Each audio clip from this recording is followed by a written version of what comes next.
It's time now for the award-winning #1 local talk show in Northeast Pennsylvania, The Sam Lesante Show. Now here's your host, Sam Lesante. Hi everyone, I'm Sam Lesante. Thank you for joining us. And folks, what a great show we're going to have today. Bishop Joseph Bambera, the Bishop of the Diocese of Scranton, is here today, and we're going to talk about a few things. I think you're going to find the show quite interesting and also educational. Bishop Bambera happened to be my pastor at St. John Bosco, and it's always an honor and a pleasure to be with him, especially here in his office. Bishop, it's my pleasure. Thanks, Sam. It's great to be with you. I look forward to this opportunity. You're doing a great job. Thank you. I keep saying that, you know, and God bless you. That's just because we let you in the place for the interview today, right? I know, you're doing a great job.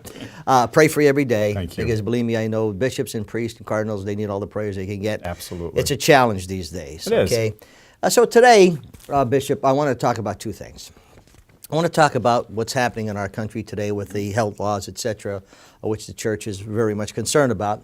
Then, of course, about the annual appeal, okay, and we'll talk about that. But I'm a troubled Catholic today, okay? I'm a very troubled Catholic. I'm concerned about a number of things. So what better way to talk to my former pastor and the bishop, all right? I want to read something to you and what's happening this year. And I understand, you know, how the church tries to present as much information but yet cannot really tell us what to do as far as voting is concerned. But as Catholics, we are not single-issue voters. A candidate's position on a single issue is not sufficient to guarantee a voter's support.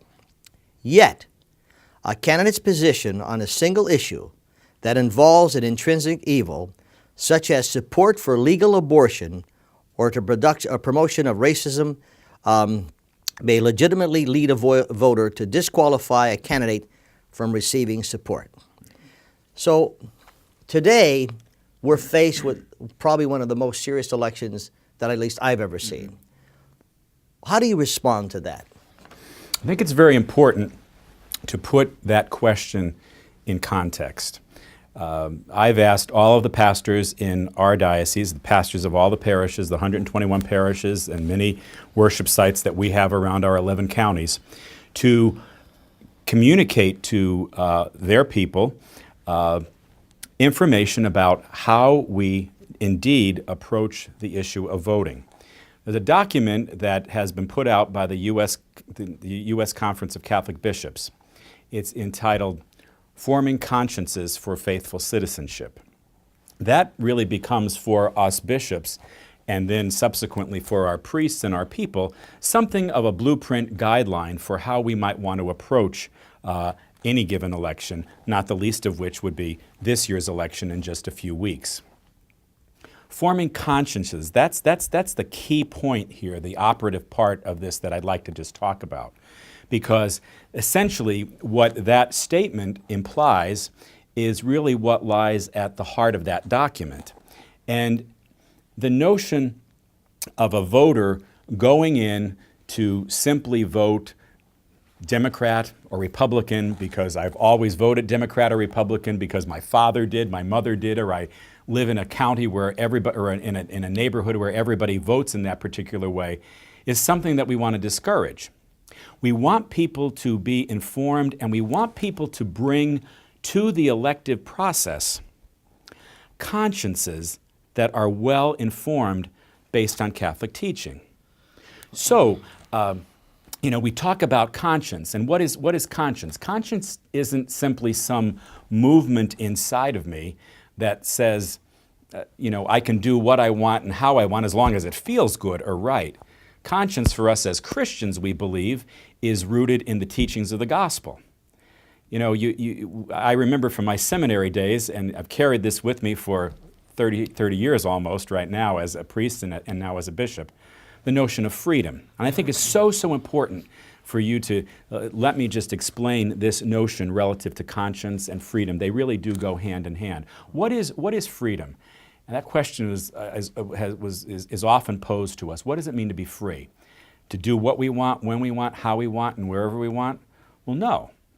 I can't go into your house because you have a new large screen TV that I like and take it, even if I want to do that. Freedom means that I hand myself over to a particular value system.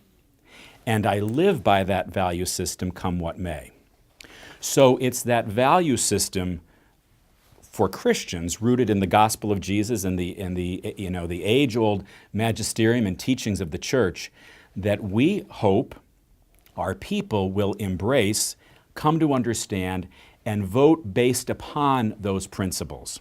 So when that statement says that we ought not be single-issue voters, no, we need to look at a variety of things that a candidate stands for. But also inherent in this particular document, Faithful Citizenship, Forming Consciences for Faithful Citizenship, is a foundational point. And the foundational point is the dignity of the human person and how essential it is for us to vote based on that reality. So you look at a variety of church teachings and how a variety of political individuals who are running for office may or may not embrace those in his or her platform. So there's a fundamental teaching that's referred to here, the right to life, and how something like abortion is an intrinsic evil according to our teaching and our belief. Euthanasia is the same thing. There are other life issues that have grave moral implications for us, like the economy, like immigration, like the freedom of conscience, like war and efforts towards peace.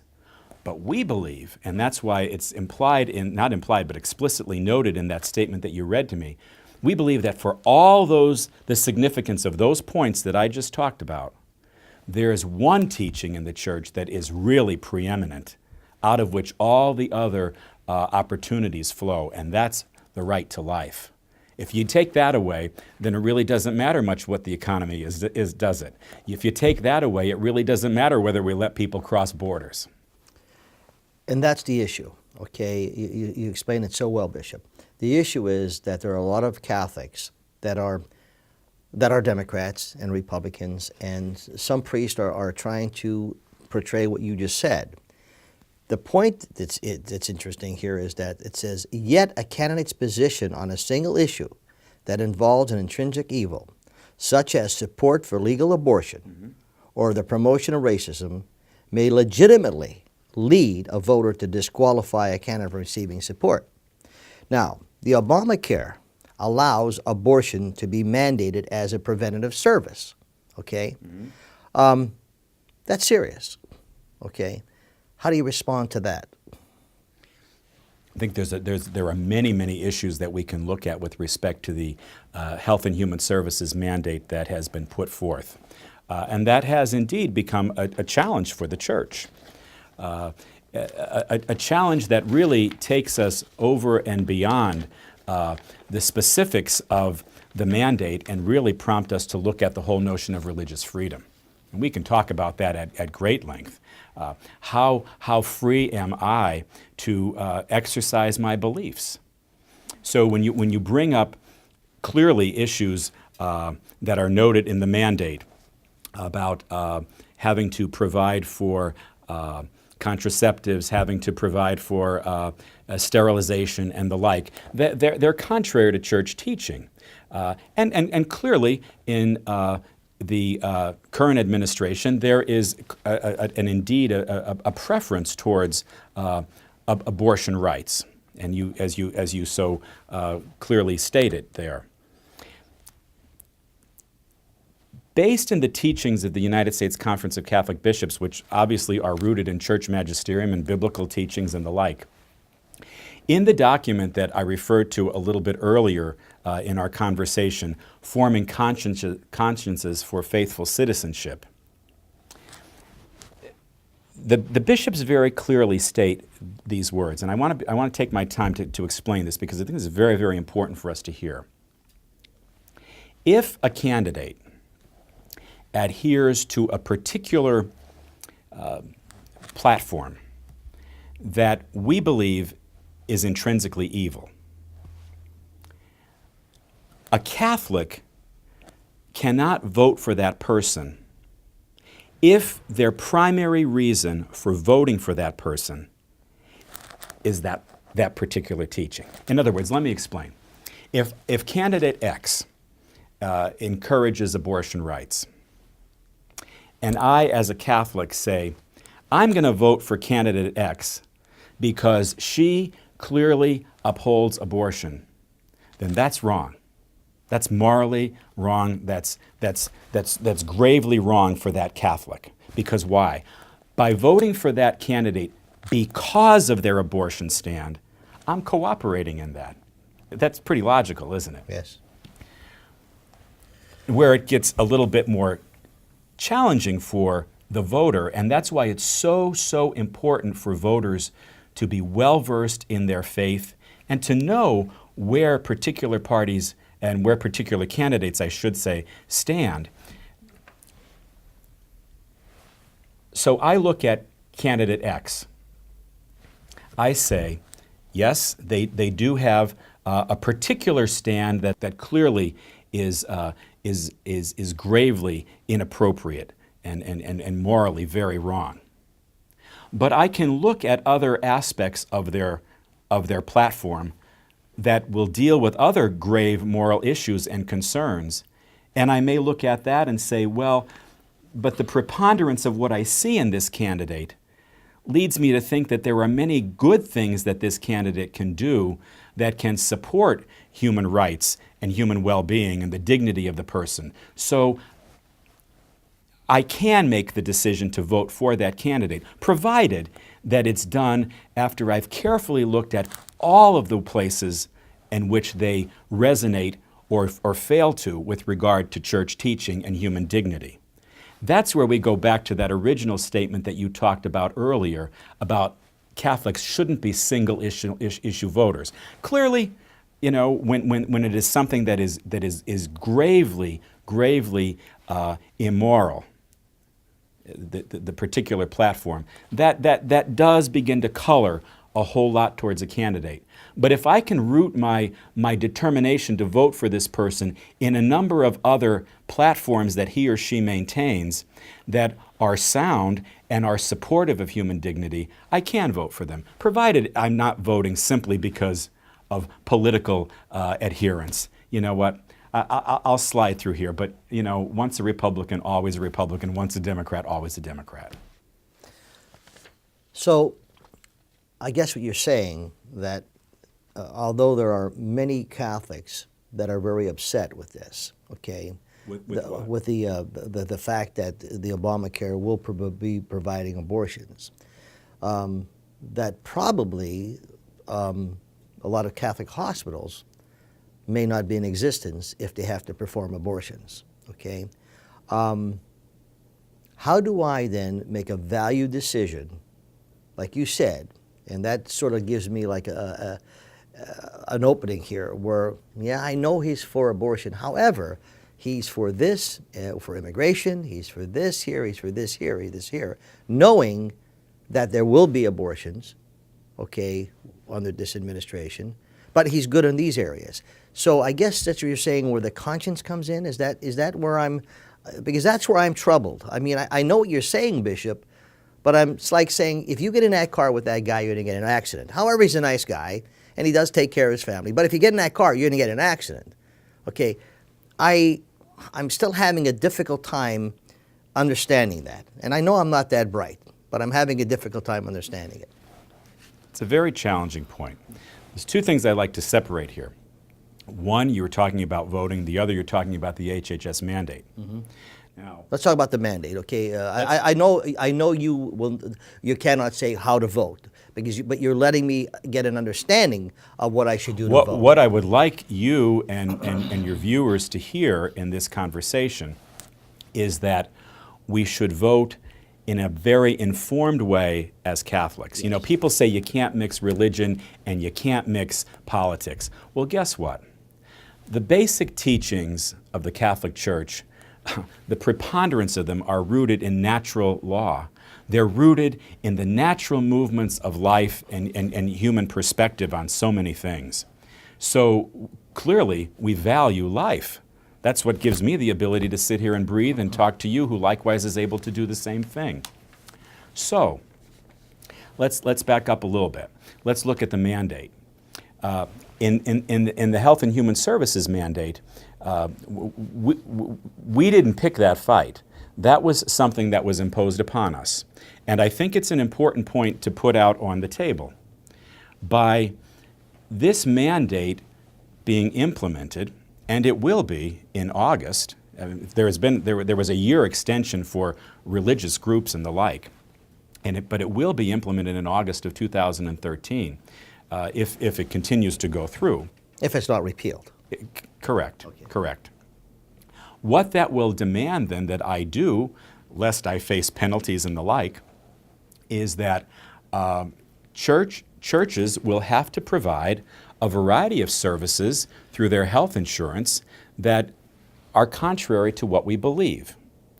So how do I respond to that? Well, the administration, after there was a great deal of concern raised by a number of religious groups, and this is not just a Catholic issue, it's certainly been embraced by Protestants and by Jews and the like, and many other religious denominations and faith traditions. If this becomes law, it means that I will have to provide certain services. If I don't, I'll be subject to penalties. Or the other part of it would be that I would have to shut down some of the services that are so intrinsic to my mission as a Catholic, the mission of the Church. Now, the administration has indicated that there is a narrow window in which I don't have to follow the mandate. And that is in that aspect of church ministry that simply deals with, using my experience, Catholics. Well, where do we simply deal with other Catholics alone? By and large, at Mass, at worship. That's a concern that the U.S. bishops, and indeed many people of faith, have with regard to the HHS mandate, that the administration is actually defining religious freedom as freedom of worship. And you know as well as I do, and particularly from the great parish that you're a member of, St. John Bosco in Cunningham, there are countless numbers of things that we do in our parishes that take us well beyond simply Sunday morning worship. We're at worship, we're invigorated for our faith, we go forth and we live it. Mm-hmm. The Mass is ended, go forth and live the gospel. And so how do we live that? We teach in our schools. You talked about your grandchildren going to our Catholic school in Hazleton. We also welcome those who are non-Catholic. You talk about nursing facilities that we have. We have several nursing homes in Luzerne County. We don't just welcome Catholics, we welcome non-Catholics, people of no faith. The same thing with colleges and universities. Catholic social services, which I know is a vibrant presence in Lower Luzerne County in particular. We just dedicated the former Our Lady of Mount Carmel Church as a community center through Catholic social services. The minute we, according to the administration, move beyond ministering and living out our mission to serve one another and touch someone who's not Catholic, I am obliged to then provide for them certain services. And I say, but wait a minute, that's part of my mission, but yet you're compelling me to do something that goes against my conscience. That's where the real problem is. And that's a huge issue for all of us. So we either face fines if we don't comply with that, or we, dreadfully so, shut down services that are intrinsic to our mission. Folks, I'm talking to Bishop Bambera. As you can see, it's a very serious matter, particularly for a lot of Catholics as well as non-Catholics. It's where the state is involved with the Catholics. And what do we do November 6th? We have a lot more with the bishop. This is going to be an hour special, folks, on the Sam Lesante Show. So stay with us. Welcome back to the Sam Lesante Show, folks. Remember I said November 6th is very important. I'm here with Bishop Joseph Bambera, the Bishop of the Diocese of Scranton, and we're talking about some issues that we'll be facing for election. Bishop, to pick up on the making moral choices, okay? Difficult political decisions require the exercise of a well-formed conscience aided by prudence. This exercise of conscience begins with always opposing policies that violate human life or weaken its protection. Those who formulate law, therefore, have an obligation in conscience to work towards correcting morally defective laws, lest they be guilty of cooperating in evil and in sinning against the common good. Now, how do you respond to that? And I want to ask you this. Those, who are working, we have Catholic U.S. Senator. We have a Catholic Vice President of the United States. And maybe I don't know if you, as the bishop, had an opportunity of speaking to U.S. Senator Bob Casey, or if you ever had the opportunity of speaking to our Vice President, who are both Catholics. We're talking formulating law. These are Catholics, whom what I understand. I do not know whether Senator Casey is pro-life. I think he is pro-life. I'm not sure. He is pro-life. But if you're formulating a law that's going to be hypocritical to what we stand for, what do we do here? What is the bishop? What are the priests? What do we do as Catholics? The church, since its very beginning, and indeed if you go back into the Hebrew scriptures, the scriptures that were Jesus when he went into the temple to preach and to proclaim, there has, since the very beginning of our Judeo-Christian religious experience, has always been a role for the prophetic teacher, the one who teaches on behalf of God, the one who calls people to something more. I'm sure many people will listen to our conversation here this evening, and for a variety of reasons will either resonate with some of the things that I have to share or not. I'm charged by the church to teach as a bishop, to convey church teaching to the people of the Diocese of Scranton and our 11 counties, and that's what undergirds my response to any of the questions that you ask me this evening.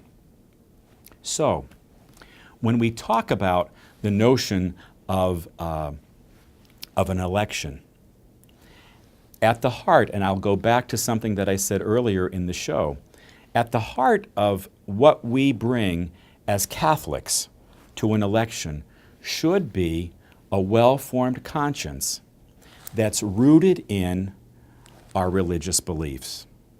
Now, the fact of the matter is, a lot of people vote for a lot of different reasons. Some people vote their conscience. Some people take the time to inform that conscience well. And some people vote a party. Some people vote the way in which their family has always done that process. What I'm saying is, as Catholics, I would call all those who are listening to really stop and ask the question, what is it that prompts me to vote for one candidate or another? Simply their party or something much, much more? And for us as Catholics, and again, this is the teaching of our church. There will be countless individuals who won't necessarily resonate with this, and many who will. The foundational principle for what we teach is human dignity and the value of the human person. And why do I say that? Not because I ascribe to one party or another. I won't endorse any candidate. But why do we teach that?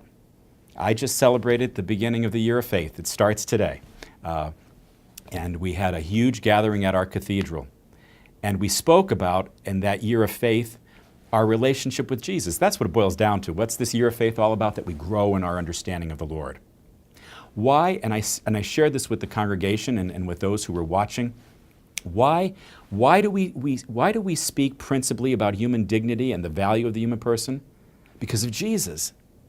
Because God chose in Jesus to take on human shape and form, to take on the same flesh and blood that you and I take on. And because we believe that God did that in Jesus, Therein is the reason why every life has value and every life deserves to be treated with dignity and respect. That's fundamental. And everything else flows from that. There are some, as I said before, some basics about our faith relative to what is correct teaching and how we're living it out, and things that are clearly intrinsically evil, like abortion, like euthanasia. There are grave moral concerns that we have that tear down the human person. Again, I'll repeat, our concerns for the economic well-being of people. People need to have food and a home in which to raise their families and clothing on their back. There are basic teachings about war and violence, about countless numbers of things that respect the human person. That forms the framework that we give to our people and ask them to consider when they go into the voting booth. Bishop, I'm so glad that we were able to talk before the election, and so you try to give the Catholics a better understanding. You had a rally for respect for life, okay, and I think I'm probably one of the weirdos in the country. To me, the most important thing about any election is the respect for life. Money and everything else will follow, okay? It's like, what do I pray for? I always pray for good health. I'm not praying for a lot of money. Give me the health, and God will provide what I could provide. So I'm concerned about that unborn baby. I'm concerned about respect for life. That's my priority, but I'm sure I'm not the majority in the country, and the economy is important. So staying with the respect for life, okay, there are some Catholics, unfortunately, that believe in pro-choice, and they believe that, if a woman has a right, she should have a right up to a certain period of time to abort a baby. Give an example, which is so heartbreaking. All right, and this was on national news, reported, where in the case of a person in Texas, she had, I think, four girls, and she went to Planned Parenthood, and she said, I'm pregnant again, I don't know whether I want the baby, if it's a boy, I'll keep it. So the girl tells her, Planned Parenthood tells her, well, why don't you wait to see what it is, and if it's a girl, we'll get rid of it. Then we want to know why people are shooting people in the streets and why we're having when you don't have respect for life, and please correct me if I'm wrong. I just think there's something not right here. 55 million abortions. Okay, you wonder what God's saying. How many times we have to spit in God's face, and say, a disturbing thing. I'm not picking on Democrats. If it was Republicans, but when I watch a convention with 26,000 words, and not one mention of God, and when they want to put God back into their platform, he is actually booed 3 times. I mean, if I was a bishop, I'd be bouncing off the chair. Now, am I nuts or what? Do I have to answer that question? I mean, I got to be crazy. Maybe I get too involved with that, but I just think the value of life is so very important. I think many of the principles on which this wonderful and this great and beloved country has been founded have clearly been rocked and been challenged. I couldn't agree more that so much of what we believe as Christians, as Catholics, as God-fearing people has been challenged. And we see a world that clearly is basing a great deal of life and choices on convenience, on whatever it is that works and is most expeditious and the like. And we're not making choices that are rooted in church teaching, in natural fundamental law. We're making choices based on what works for us, and that's clearly not the perspective that was brought to bear in this great land by our ancestors, by my grandparents and great-grandparents, and by yours as well, who came to this land in recent years, not just hundreds of years ago, but in the last century. They came here looking for a better life, but also believing that this country would provide us with the freedom to exercise our religious experience. Unfortunately, Again, I don't mean to keep referring back to, but unfortunately, our notion of freedom has shifted dramatically. I spoke a little bit earlier about what freedom means. It is not the ability to do what we want, when we want, and how and where we want. It means embracing a value system and having the confidence and the consolation of knowing that I can live by that value system come what may. I want to move on to another area, okay? I was talking to Bill Janetto before we did our interview, and I said to Bill, I said, you know, I pray for the priests and I pray for our bishops, okay? Because I think you're in the most challenging times right now, and I think you need as many prayers as you can possibly get. And I really mean that sincerely, Bishop. The priests today are under tremendous stress, and people are too quick to criticize them and talk about them, etc. If they only realize what our priests are going through, okay? And that brings me to the fact where we have a lot of Catholics that are not going to Mass anymore, all right? We see a decline. But yet when something goes wrong, they're in the churches. Remember 2001, September 11th, our churches were jammed. It just seems that the faithful just are not there as much as they should be. What do you say to those non-practicing Catholics to get back to church? And that Mass is very important to them. You know, it's an interesting observation to make, and it's certainly a very fair one to make of our churches. I just had lunch recently with a rabbi from the community and several other clergy people, and many of our synagogues, our churches, many of them don't have the numbers that they used to. Many of them do, however. But just today, the church celebrates the beginning of a year of faith. Foundational to the year of faith is an effort entitled the New Evangelization that our Holy Father Pope Benedict XVI has invited us to embrace in our lives. The New Evangelization is new in this respect. Not that we're teaching something new, but that we are attempting to speak a message anew to a people. What does it mean to evangelize for a Christian? To evangelize means that I proclaim Jesus. And yes, I proclaim, in the context of proclaiming Jesus, a church and a body of teachings and a value system to follow. But at the heart of that is a relationship that I get to know Jesus in my prayer, through my worship, through my relationships with other Christians and other individuals in and whom through God lives. And that is so vital to our world today. You know, we Christians, as well as all people of faith and those with none, we all tend to look elsewhere at times, erroneously, for meaning and purpose in our lives, don't we? You know, I like that tie that you have on. That makes you feel good because it's a nice looking tie. And we tend to pick on things that are going to make us feel good. We look to the possessions that we can have. We look maybe to the money that we can accumulate. We look to lifestyles that we might want to embrace.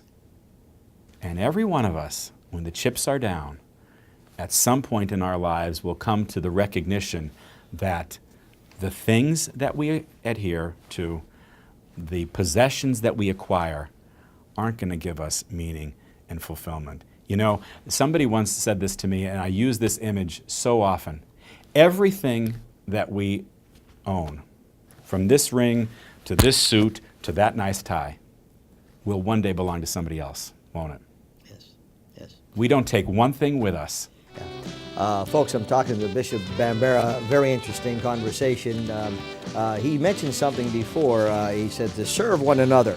And folks, we come back, we're going to talk about serving one another in a very good way. Stay with us. Welcome back to the Sam Lesante Show. Folks, remember 24/7, ssptv.com. All of our shows are there, and thank you so much for responding. My email is sam@ssptv.com. I'm speaking to the good bishop of the Diocese of Scranton, Bishop Joseph Bambera. I was very honored to have him as our pastor at St. John Bosco in Cunningham, and we're talking about some serious matters. We talked, of course, about conscience, and hopefully many Catholics, as well as everyone, look at their conscience and make sure they make the right decision. It is so important that people approach this election and every election, again, not simply just doing a knee-jerk reaction, but that we look at who we are and what we believe, and we bring that fundamental teachings based in human life and dignity to the voting booth. I want to ask you a question off the record. We won't let anyone hear this. Do you think, and I know, I know you, okay? I know when you were our pastor. I know, a little bit more about you than a lot of other people do because you were my pastor.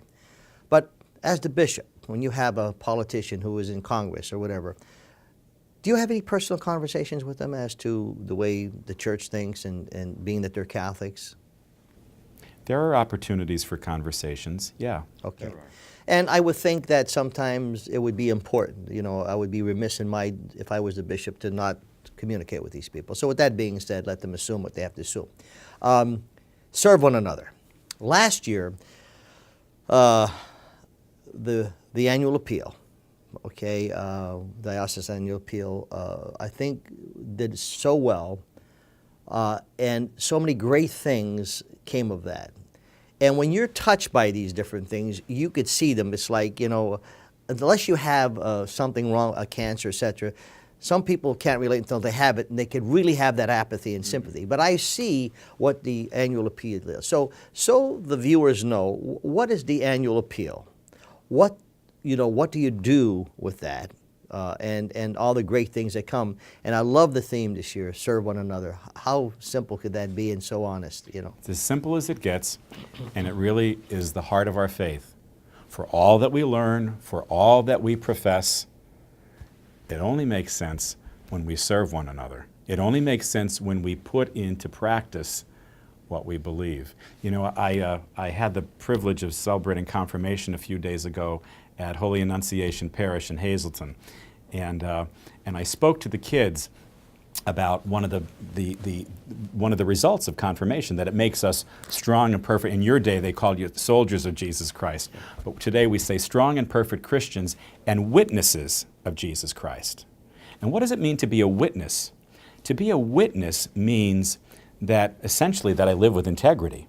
It means that what I believe in my heart is expressed in how I live my life. That's actually the theme of this whole conversation that we're having during this interview. Yeah. That what I believe is expressed in how I live, how I vote, how I reach out to my neighbor, how I respond with some of the material gifts that God has given me. And that's the invitation that we've given our people in this appeal. The appeal we've been doing it for many, many years, and I think many of your viewers are well familiar with the purposes of the appeal, with the goal of the appeal and its mission. We seek to do outreach to the poor. A very particular part of this year's appeal will be an expansion of the proceeds of the appeal going to support Catholic social services. And I know that that's an aspect of the appeal and the work of the diocese that is near and dear to the hearts of many, many people. Let me just stop you there and tell you, I want to add to what you just said. I'm very active helping the Catholic social services in Hazleton.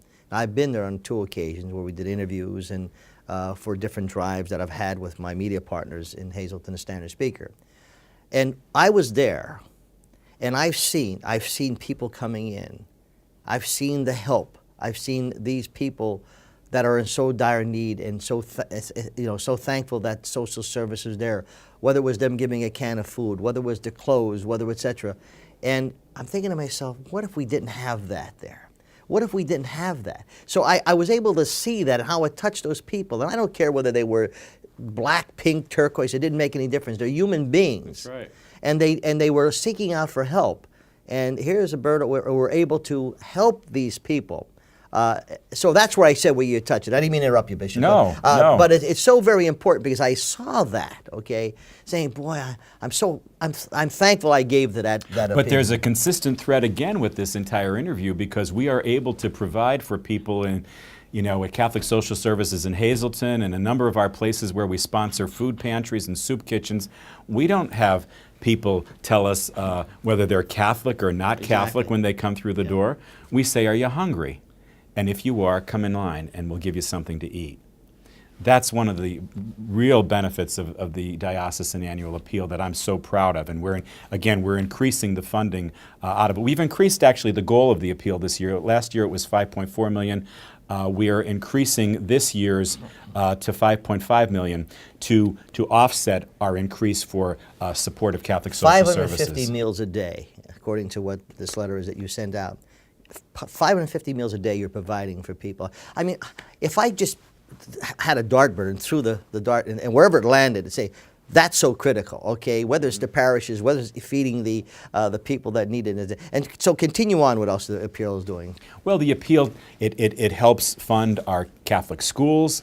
And I know you have one in Hazleton that we're very proud of, and the enrollment has really increased there, and we're so thrilled to see that. Our commitment to Catholic education in Lower Luzerne County, and not to mention throughout the diocese. It supports our religious education programs in our parishes for those children who are not able or choose not to go to a Catholic school. It supports trained seminarians to become priests, and it supports our permanent diaconate program. I know you're familiar with many permanent deacons who minister in parishes in your region. It provides for our retired priests. Virtually every parish in this diocese, at some point or another, is the recipient of a retired priest coming in to celebrate Mass when the pastor is either sick or is not able to be present for a serious reason or another. It supports them. It's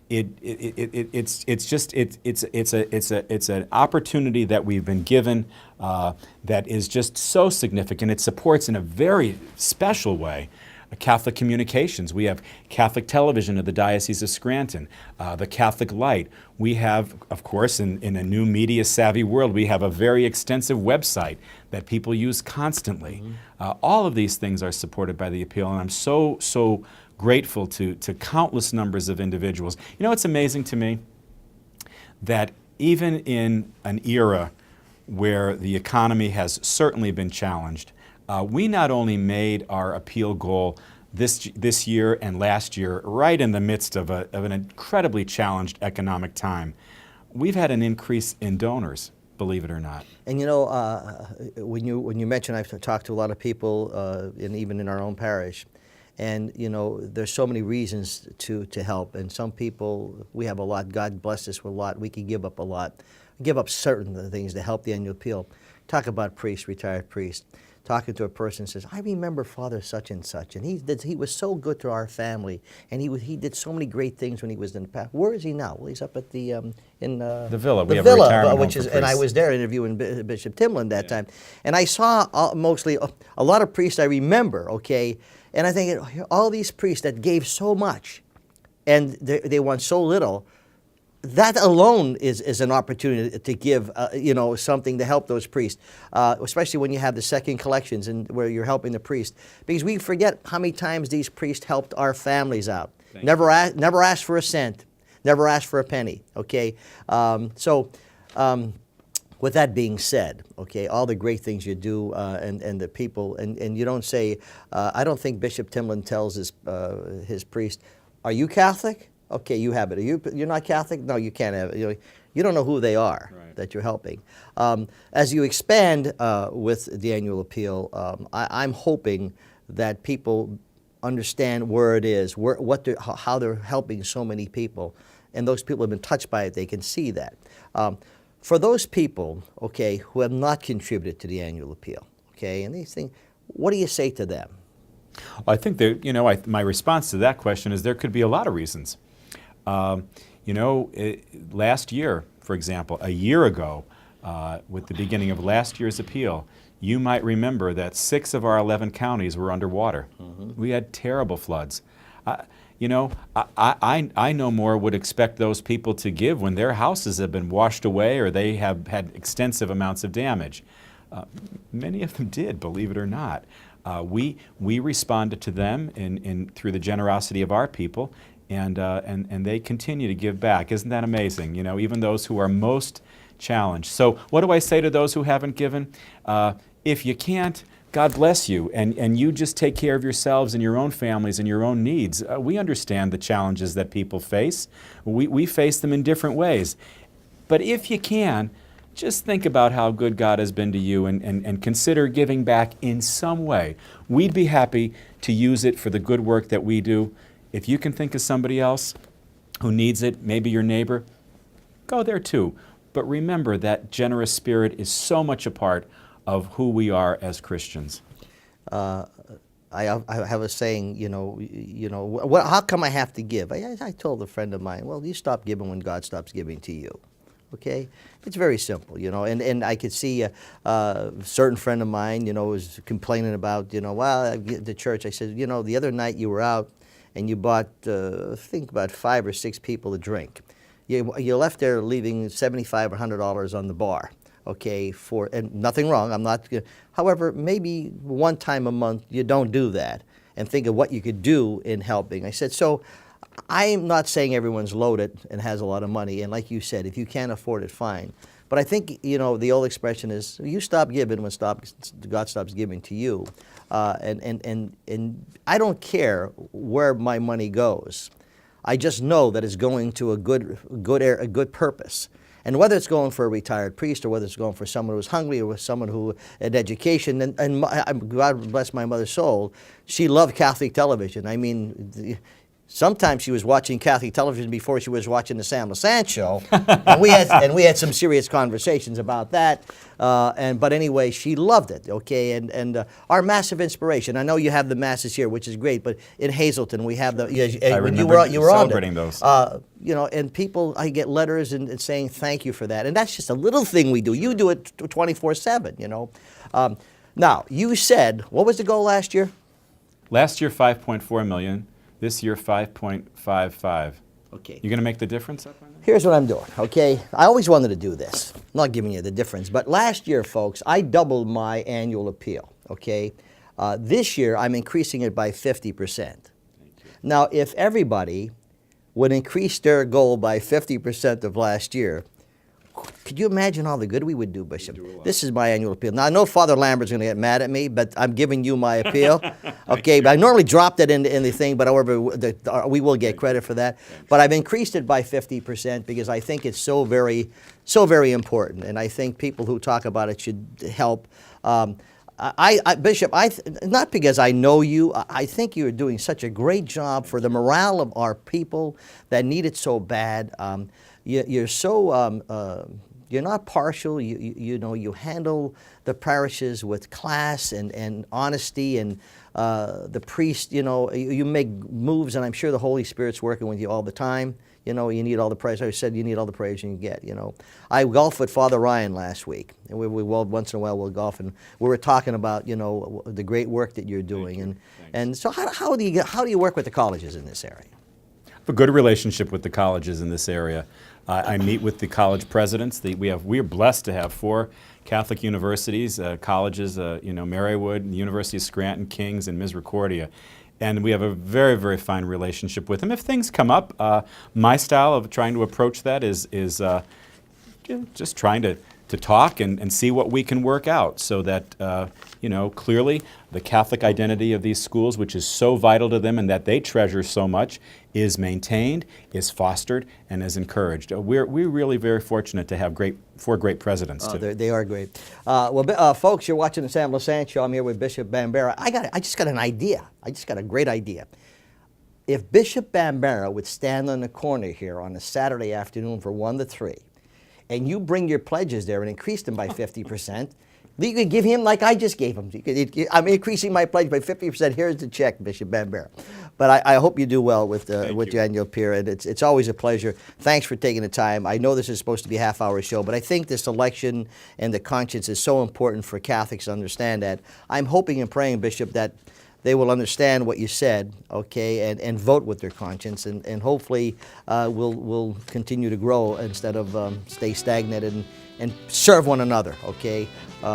Thanks for all your kindness. It's my pleasure. Folks, it's 24/7 on ssptv.com. You can see the show in its entirety. Thank you so much for your comments and also those constructive criticisms. My email, sam@ssptv.com. We'll see you next time.